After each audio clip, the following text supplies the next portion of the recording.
कालू कौवा और उसकी बीवी टुनटुनी चिड़िया एक छोटे से घर में अपने 7 छोटे छोटे बच्चों के साथ रहते थे। टुनटुनी और कालू कौवा दोनों ही बहुत ही गरीब थे। कालू कौवा एक लकड़हारा था। वो रोज़ाना सुबह लकड़ियाँ काटने के लिए जाता, फिर वो लकड़ियाँ काट कर बेचा करता। उनसे जो पैसे आते वो अपने घर का गुजारा करता। उनका बहुत मुश्किल से गुजारा हुआ करता था। कभी कभी तो उनके पास खाने के लिए भी कुछ नहीं हुआ करता था। ऐसे में वो अपने बच्चों को भूखा ही सुला दिया करते थे। टुनटुनी इस सब से बहुत परेशान थी। वो अपने बच्चों को ऐसी हालत में नहीं देख सकती थी। एक दिन वो अपने शौहर कालू कौवे के पास गई और उससे कहने लगी, कालू जी, ऐसा कब तक चलेगा?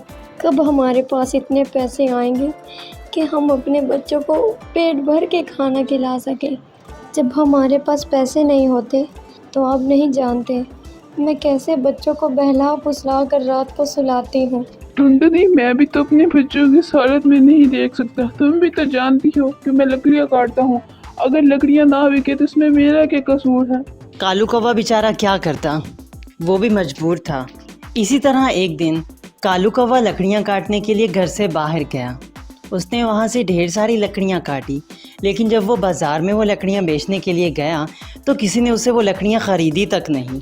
कालू कौवा बहुत मायूस होकर वापस घर लौट आया। उस दिन उसकी कोई कमाई नहीं हुई थी। जब कालू वापस आया तो टुनटुनी चिड़िया ने उससे पूछा, कालू जी, आप आ गए? देखिए ना, मैं कब से आपका इंतज़ार कर रही थी। बच्चे कब से भूखे हैं। आपने जो पैसे कमाए हैं लाए मुझे दीजिए, मैं कुछ लेकर आती हूँ खाने के लिए। कालू ने मायूस होकर उसे जवाब दिया, नहीं टुनटुनी, आज भी कोई कमाई नहीं हुई। ये क्या कालू जी, आज फिर कोई कमाई नहीं हुई? ऐसे कैसे चलेगा? बच्चों को क्या खिलाएंगे हम? तुम बच्चों को कोई बहाना बना के सुला दो। मम्मा मम्मा, मुझे बहुत भूख लगी, ले तो खाना ले आओ। मम्मा, आप मुझे कभी भी खाना नहीं देती। मुझे बहुत भूख लगी है, जल्दी खाना दो। बच्चों, आज खाना नहीं मिलेगा, तुम सब सो जाओ। मैं वादा करती हूँ कि कल तुम लोगों को खाना ज़रूर खिलाऊंगी। तुम गंदी मम्मा, मुझे खाना नहीं देती। अरे बेटा, ऐसे नहीं कहते। मैंने कहा ना कि मैं कल तुम लोगों को खाना ज़रूर दूंगी। तुम सब तो मेरे अच्छे बच्चे हो ना। चलो अब जल्दी से सो जाओ। जो जितनी जल्दी सोएगा उसे उतना ज़्यादा खाना मिलेगा। उन्होंने अपने बच्चों को बहला फुसलाकर सुला दिया। जब सारे बच्चे सो गए तो टुनटुनी चिड़िया कालू कौवे के पास गई और उससे कहने लगी, कालू जी, मैं अब ये सब और बर्दाश्त नहीं कर सकती। आखिर कब तक हम अपने बच्चों को भूखा प्यासा रखेंगे? बस अब मैं कुछ नहीं जानती। हम कल ही अपने बच्चों को जंगल में छोड़ आएंगे। ये क्या कह रही हो तुम टुनटुनी? हाँ कालू जी, मैं बिल्कुल ठीक कह रही हूँ। हम तो उन लोगों का ख्याल रख नहीं सकते। क्या पता कोई अमीर परिंदा उन्हें वहाँ से ले जाए और वो उनकी हमसे ज़्यादा अच्छी देखभाल करे। ऐसे तो तुम अपने बच्चों से दूर हो जाओगी। हाँ, मेरे बच्चे मुझसे दूर तो हो जाएंगे, पर वो यूं भूखे तो नहीं रहेंगे ना। बस तय रहा, कल हम उन्हें जंगल छोड़ आएंगे।